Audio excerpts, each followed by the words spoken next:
मथुरा राज्य में उग्रसेन नाम का एक राजा था। उसने अपनी पुत्री देवकी का विवाह वासुदेव नाम के युवक से तय किया।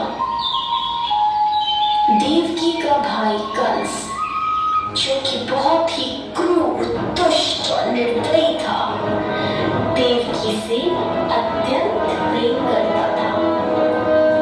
इसलिए विवाह संपन्न होने के बाद कंस स्वयं उसको छोड़ने ससुराल गया। जब वह रथ में जा रहे थे, तब बीच रास्ते में उनको आकाशवाणी सुनाई दी। हे दुष्ट कंस, तूने इस धरती पर बहुत पाप किए हैं, इसलिए इस धरती पर से तेरे पाप नष्ट करने के लिए देवकी का 8वां पुत्र जन्म लेगा और वही तेरा विनाश करेगा। यह सुनकर कंस अत्यधिक भयभीत व क्रोधित हो गया। वह बीच रास्ते में से ही रथ को वापस मथुरा ले गया और देवकी और वासुदेव जी को बंदी गृह में डालकर बंदी बना दिया। समय बीतता गया। कुछ समय बाद देवकी की पहली संतान हुई। जैसे ही कंस को इसकी सूचना मिली, कंस ने देवकी की संतान को मार दिया। यह उसके अत्याचार की शुरुआत थी। इस प्रकार कंस ने देवकी की 7 पुत्रों को उनकी जन्म के तत्काल बाद ही हत्या कर दी। इससे वासुदेव और देवकी अत्यधिक दुखी थे।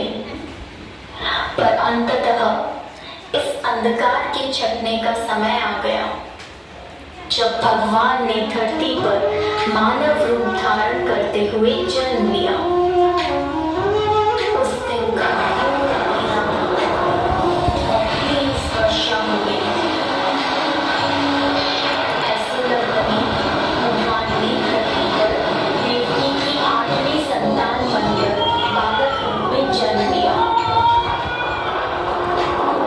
जन्म लेते ही वहां एक दिव्य प्रकाश प्रकट हुआ और उस प्रकाश में से श्री विष्णु भगवान ने अपने पूर्ण अवतार में दर्शन दिए और वासुदेव से कहा, हे वासुदेव, मैंने इस धरती पर कंस जैसे दुष्ट और अत्याचारी मानव का विनाश करने के लिए कृष्ण अवतार में जन्म लिया है। मैं आपसे विनती करता हूँ कि आपकी दोस्त नंद के घर ले चलें, जहाँ उनकी पत्नी यशोदा ने बालिका को जन्म लिया है। उस बालिका को यहाँ ले आकर मुझे यशोदा के बगल में सुला दें। ऐसा बोलकर भगवान अंतर्ध्यान हो गए। भगवान ने एक शिशु का रूप धारण किया और एक चमत्कार हुआ। वासुदेव और देवकी पीढ़ी मुक्त हो गए। कारागार के द्वार अपने आप खुल गए। जेल प्रहरी गहरी निद्रा में सो गए और ऐसे समय वासुदेव उस बालक को लेकर नंद के घर चल पड़े। 30 वर्षा के कारण यमुना नदी का बहाव बहुत तेज था, पर यमुना नदी ने वासुदेव और उनके पुत्र के लिए रास्ता बना दिया और शेषनाग ने प्रकट होकर कृष्ण भगवान को अपने फन फैलाकर तेज बारिश से बचाया। आखिरकार वे नंद के गांव पहुंचे और कृष्ण को यशोदा की बगल में लेटाकर उनकी पुत्री को वापस बंदी गृह ले आए। वहां पहुंचते ही बंदी गृह के दरवाजे स्वयं बंद हो गए। सारे उस पुत्री के रोने की आवाज सुनकर जाग गए और कंस को सूचित किया। जब कंस को सूचना मिली कि वासुदेव जी की 8वीं संतान पुत्री हुई है, तो कंस उस पुत्री को मारने लगा। अचानक उसमें से एक दिव्य ज्योति के साथ मां शक्ति प्रकट हुई और उन्होंने कहा,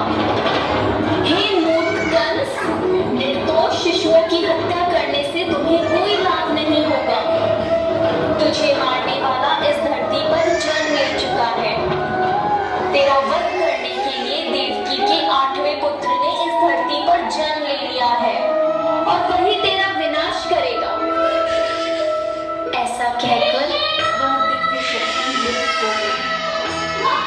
जब कृष्ण भगवान बड़े हुए तब उन्होंने कंस का वध किया और इस प्रकार कृष्ण भगवान ने धरती पर अत्याचार व बुराई का किया। कृष्ण पक्ष की अष्टमी को जन्माष्टमी के रूप में श्री कृष्ण का जन्म दिवस मनाते हैं। जय श्री कृष्ण।